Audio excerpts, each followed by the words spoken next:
views and opinions expressed in this program are those of the participants and do not necessarily reflect the views of BronxNet or the program underwriters.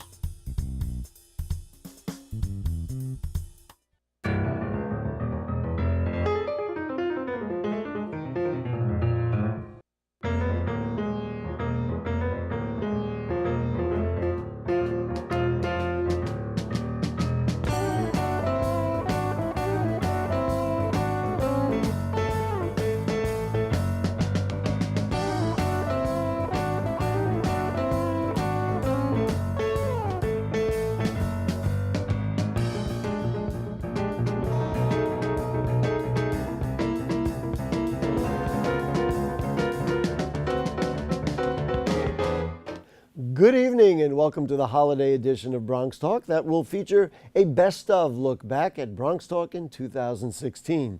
We have clips from some of our most memorable programs in politics, criminal justice, housing, education, arts and culture, and more. In 2016, we celebrated our 22nd anniversary. In fact, this is our 1066th program over all the years. We did 52 shows this year in 2016. We hosted the borough president and city controller. We did shows with 6 different council members, 7 different state legislators. I moderated 6 different political debates, and we did shows on crime and policing, education, arts and culture, and so much more. As I said, 52 shows in all, one every week. So let's get started with the show we did in February with the Bronx's #1 citizen, Borough President Ruben Diaz Jr., who over the years has been our most frequent guest. This interview was soon after he's delivered his State of the Borough speech, where he criticized the city and mayor, but applauded the support the Bronx has received from the state and the governor. And all this in the midst of speculation about whether the borough president will choose to challenge the mayor's reelection. So I asked him about it. You criticize the city for lack of affordable housing, for their approach to homelessness. You've mentioned now Legionnaire's disease, college readiness, the zoning proposals. Safe to say you're not happy with what's coming out of City Hall right now? I mean, that's a pretty solid list that expands through much of life in the Bronx. No, I'm being fair. Look, when you look at the increase of the minimum wage, the living wage, when you look at paid sick leave, universal pre-K, there are things that I support the mayor and the city. I conceptually support having 200,000 units of new housing in the city of New York. But at the same time, whenever I think that we can do things better, or whenever I believe that there's a rush and you're cutting community involvement out of the process like it's being done with the text amendments, then I'm also going to speak out as I've always done. I guess usually when we get together on this program, I leave the political questions, the political future questions for the end, but we're certainly suggesting it here at the beginning. At the same time, you credited Governor Cuomo, maybe intentionally or unintentionally wading into this issue between Governor Cuomo and the mayor. Just your thoughts about Mayor de Blasio at this point? I mean, certainly the rumors are out there that you're interested in running for mayor, potentially against him. That's not what the speech is about. The speech is about, and going back to your initial question, if I was a reporter, I would want reporters and I want people to sort of focus on the fact that we are moving forward in the Bronx, that we have experienced a lot of progress, and there's more to come. I have credited, again, Mayor de Blasio, but you can't deny the assistance that the Bronx has received from Governor Cuomo, whether it's having his state housing agency pumping millions of dollars into the 23,000 units over the last 6 years, bringing in the Bronx Task Force, where a group of individuals and experts from the Department of Labor are working with the Bronx Overall Economic Development Corporation to cut unemployment by more than half. Whether it's giving us the financing and supporting the 4 Metro North stations that are so desperately needed and can transform not only the Bronx but the city and the entire region on the eastern corridor of the Bronx, giving the assistance to our markets in Hunts Point. I mean, the governor has really been good to the borough of the Bronx. Let's stay with the political theme and take a look at clips from some of the debates we moderated in 2016. Early in the year, there was a special election in the 17th Council District. There were contentious primaries for state senate, for Congress, and 2 for Assembly, where 2 of the candidates refused to come on our program and debate. Issue here. The central issue here Is it the different name, same game? Is it the situation that for the last 50 years that I've been in the Bronx, I haven't seen the changes that I think that this borough deserves? The fact is that this borough is in dire straits. It has some serious issues. We have one of the highest unemployment rates in the entire country. We have some of the worst health rates in the entire state of New York, 62 out of 62. So though I think that, you know, my friend here, because he is my friend, he's my friend on Facebook, he's doing a great job as a district manager. But it's not he who I have issues with. It's the fact that the people who endorse him are the same individuals that have been part of a Game of Thrones in the Bronx. You know, going into city council, what the voters want is they want someone who's going to bring results. They don't want an ideologist. You know, they want true results. They want to make sure that you go to City Hall and you bring your fair share of resources to the community. And that's something that I will bring to the 17th Council District. Area. The same can be said legislatively. He has not passed one law. He's going to come and tell you, oh, I passed a bill, he passed two bills, but actually a law. I'm talking about law what the governor has signed into law. He has not passed a law. I have passed 11 bills into law and resolutions. You know, I think that the problem with Fernando is that he has a basic problem with the truth. First of all, I have passed 3 laws that have been signed into law by the governor. One of them with Victor Pichardo, the other one with Assemblymember Dinowitz, and the third one with Assemblymember, I forget his name, from Queens, but I've had 3 bills that have been passed into law. Second, I'm in the minority in the Senate. So when you're in the minority in the Senate, there's only so many laws that you can actually pass. And third, and this is a very important piece of information here, again, I think he has a problem with the truth. The fact is that there are member items that the council members have that they can direct to their districts. This is actually not special of Fernando. Every single council member has $1 million at least every year that they can direct, and I'm very thankful for that, because that is something that makes great things in our community happen. The fact is that the Senate does not have that money. So he either doesn't understand how the Senate works or is lying. How can a newcomer possibly come in and then provide for the constituents in a better way than he has, given all of his experience? I guess I beg to differ on that one. I think that given the experience doesn't necessarily apply to the time. It's not quantity. It's quantity versus quality here. And unfortunately, in the years of service, the community has not seen that quality of service. And as a newcomer, I don't like to see myself as so, considering that I've been entrenched for a long time in this community and in politics. I think that 90% of an elected official's job is organizing. And that's something that I'm very good at. And I think that listening to the constituency and advocating for them and being that strong voice in Albany will make me a force to be working with. Developing the Bronx without pricing people out. Mr. Bailey? Yeah, at the end, you know, you have to, it's a balancing act, you know, because at the end of the day, you want the Bronx, you want this borough to thrive, not only survive, but you also need to make sure that you're doing it responsibly. If you're doing development, it has to be responsible. You need to make sure that the jobs are prevailing wage. You need to make sure that the people that go to these jobs that we're building for our communities are able to take a good quality wage home to their families so that they can continue to live here. And, you know, as Ms. Johnson was mentioning, you know, we need to make sure we're protecting Mitchell-Lama, protecting other scree and DRE things so that seniors and folks and tenants, even we might have a lot of homeowners, but we have a lot of tenants as well. We need to make sure that they're protected and that we're going to wall off gentrification as much as possible. You know, the MTA capital plan has been approved, and that's going to bring greater transportation access. But with that greater transportation access, we need to make sure that the people who have spent their entire lives in these communities fighting for the very blocks that they live on cannot be priced out. We need to make sure that that's taking place.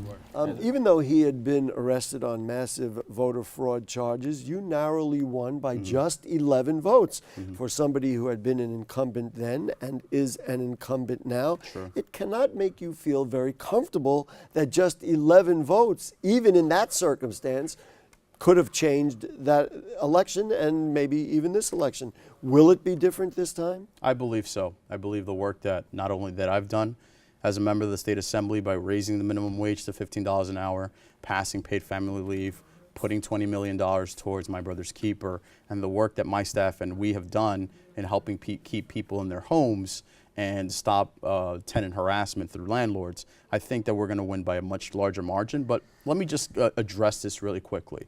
You mentioned earlier that Mr. Ramirez has not shown up through the last 3 times that he's been invited to debate. This is the third. This is the third time. every time I've been invited, I've shown up. Mr. Ramirez, time and time again, calls himself the candidate of the people, but yet doesn't show his face to the people. I think not only is it sort of the lack of respect that he has for the voters, not only through the massive voter fraud that him and his I guess his brain trust committed, but the fact that he doesn't show his face to defend himself and defend his policies and actually have a platform that helps the neighbors and the folks that I represent in the West Bronx is absolutely disrespectful. Although he does not often appear in extended interviews on television, Assembly Speaker Carl Hastie has made it a point to visit with his hometown borough on the Bronx's leading talk show. What it really comes down to is it's really individuals' morality. We can pass all the laws that we want, we can pass all the rules that we want, but ultimately it's up to an individual's morality for them to either do the right thing or decide to do the wrong thing. The city council banned outside income and then gave a lot of loopholes. Well, I understand that, but gave hefty raises to the city council.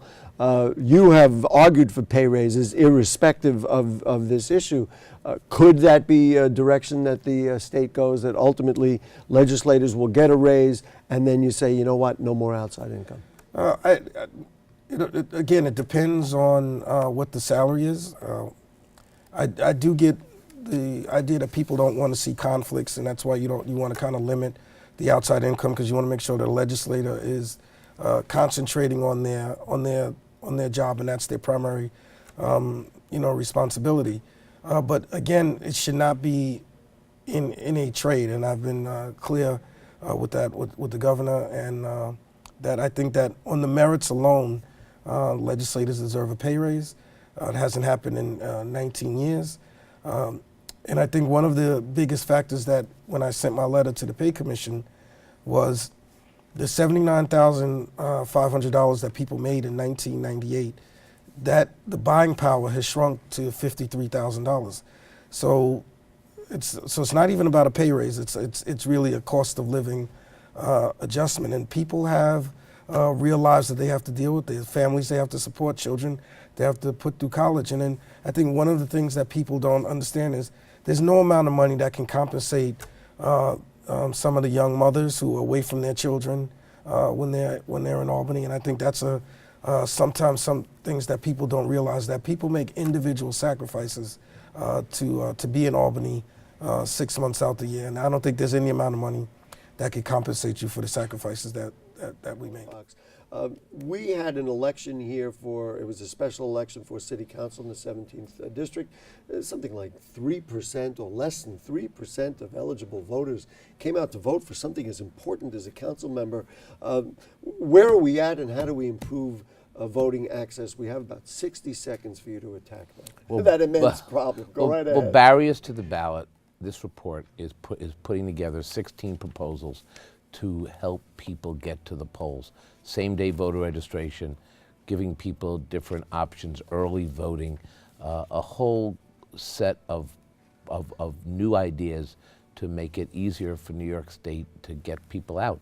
Right now in 2014, we were 48 out of 50 in terms of voter turnout for a statewide election. It's outrageous. We've got one of the most important elections, the presidential election, that's in a generation, and yet we worry about voter turnout. And so we can't force people to vote, but we should help them make it easy. In addition to politics, we cover so many other aspects of life in the Bronx on BronxTalk. In a full 12 months of programs, it's hard to fit them all in our best of here tonight. But here's a small sample. In intelligence is the human factor. This is what you want to affect. This is what you want to recruit. This is what you want to work with. In terms of the mission the mission profile, if you're here to find the radicalized groups or the radicalized individuals, you have to have leads. Who's going to give you these leads? Who's going to be involved in actually being care about these instances that we're talking about?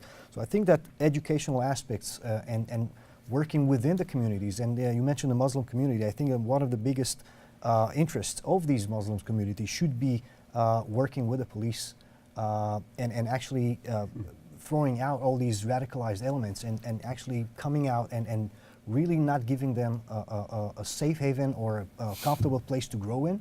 And that's including the mosques. including You know, the mosques, which are a major recruitment. I have tool to for them. interject for folks who were watching our show a little while back. We had an imam from a Bronx mosque, and this was when there was a lot of talk of Islamophobia and you know, things like that. And he said, you know what? He said, I and my you know, congregants, my people, we would be the best friends you ever had. Instead of coming in from the top and surveilling us, maybe if you would talk to us, we'll help you. If there are, we would help you if you would form a partnership. You're shaking your head. Presumably you agree with that. Absolutely. Many people think, and frankly, before we really had conversations, I would think that, well, if you're rent stabilized, that's what it is. The numbers are clear what they are. We know what the process is like to deal with whether there will be increases or not. But your kind of widespread allegation of widespread fraud, it would be concerning. How widespread is the fraud? It sounds to me like you think there's a lot. Yeah, rent fraud is like finding rain in a rainstorm. The Department of Housing and Community Renewal, DHCR, uses a reactive enforcement model that places the burden on tenants to understand thousands of pages of real estate law just in order to understand if they're being overcharged and how to exercise their rights. It's an unfair burden that's placed on tenants, and because of that, when tenants are being defrauded, a lot of times fraud occurs at a vacancy when no one is looking, right before a tenant moves in. And that's when they'll spike the rents. A tenant will move in and they're paying an illegal rent and they don't even know it because they don't know the history of that apartment. Give me Well, I think what's interesting about middle school is, as educators, you sort of love it or you hate it. And middle school, I think, is a very unique time in a young person's life. It's not quite childhood and it's not quite teenagehood. And so, it's horrible. you know, it's like if you can live through 7th grade, you can live through anything. Yeah, right. And you know, and I think there are very unique challenges to middle school, physically, emotionally, academically, intellectually. And I think, you know, as an educational community, we have not done a great job of meeting the needs of the middle school child. This is particularly important in New York because, as we know, the high school that you go to will determine the trajectory of your life. And so because of the way the high school choice process works in New York, we really do need to focus very keenly on the needs of 7th and 8th grade students to make sure that they're directed in the right way. To conclude our Best of Bronx Talk 2016, I thought we would take a look at one of my favorite shows of the year. Thanks to Lehman College and BronxNet's great production team, we brought in the full 100-piece band from the Bennington School, PS 76. We got to hear them play and also got to talk to some of these wonderful children. The point that you can do better in math, you can do better in all aspects of school, I think, if you get to play music.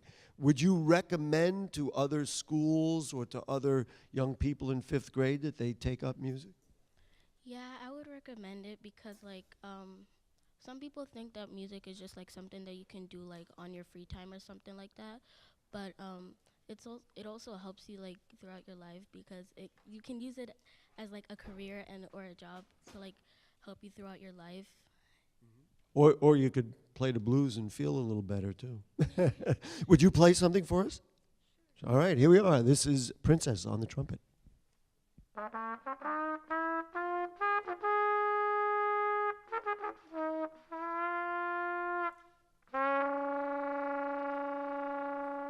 All right, a round of applause for Princess Alhambra. Wow, and a whole, yeah, you know what? We're going to have them be our band for our program whenever we bring in a band. All right, well, we're ready for the last one. The last one is called? It's the Parade Medley. And so here they are, the Bennington Band from PS 76 on Bronx Talk.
So as we look to 2017, I want to thank all the incredible Bronx guests who make Bronx Talk what it is.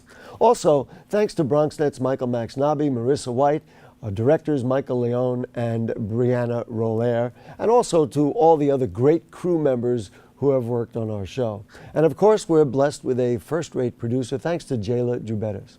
Mostly, though, I want to thank you, the people of the Bronx, for making our hometown and Bronx Talk what it is. Happy holidays, and we'll see you in 2017.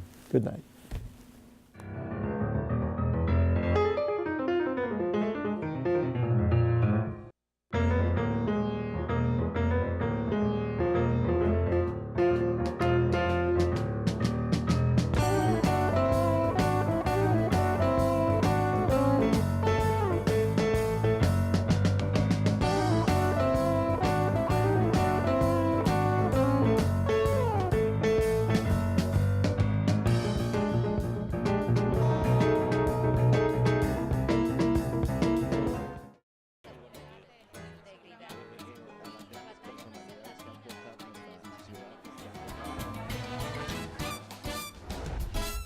If you want to stay in the know about the latest happenings en español, check out Diálogo Abierto, BronxNet's own Spanish show, Wednesdays, 6:30 p.m. on Channel 67. The latest in news, arts, culture, politics, and what's going on in your neighborhood. Diálogo Abierto, the best way to stay connected in Spanish. See you there. Te esperamos.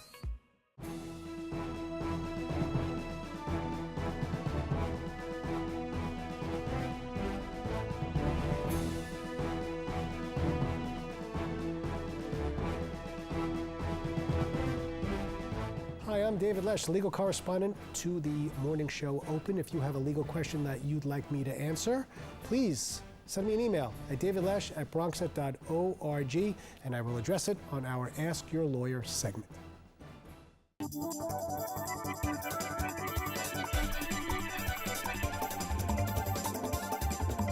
Hey, I'm Darren Jaime. I'm the host of Wednesdays Open right here on BronxNet Television, Channel 67, and also on Verizon Files, Channel 33.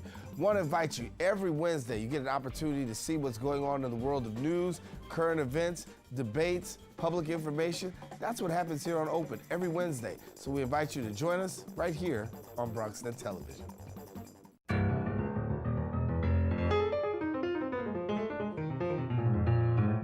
Every Monday night at 9, we talk to the borough's movers and shakers about the latest in Bronx politics, education, healthcare, arts and culture, and literally any and everything that's important to the people of the Bronx.